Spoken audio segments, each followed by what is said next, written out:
Hi, this is Coach Carly with BTY. When it comes to shoulder health, one of the big keys is keeping your shoulder in the center of the joint.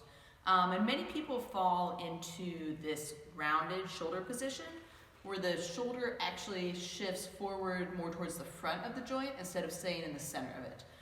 Most people know that that rounded shoulder position isn't great for shoulder health, but many people kind of go about fixing it the wrong way. And so if they kind of feel themselves in this rounded shoulder position, what they'll do is stand up taller by extending through the rib cage and arching through the back. But you can see here, I actually haven't changed the shoulder position at all. That shoulder is still not in the center of the joint, it's still shifted forward a little bit.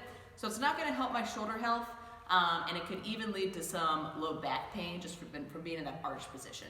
So if you're having a little shoulder pain, one of the first things I would look at is that position of the rib cage. You want that rib cage stacked right on top of the hips, right on top of the pelvis. And if it's arched up like this, then you're gonna have to compensate through other joints to kind of make up for that. And so the first thing you wanna do is get that rib cage down instead of flared up.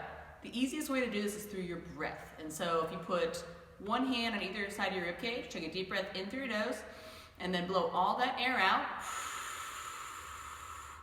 You probably could see there that my rib cage kind of traveled down a little bit. If you do that yourself, you're gonna feel a little more activation through the core, which is what we want there. This is the position that you want from your rib cage, and then from there, you're gonna have a little more freedom of movement through that shoulder on a stable base. When I'm actually doing an exercise, one of my favorite cues is to hold the end range of that exercise for a full exhale.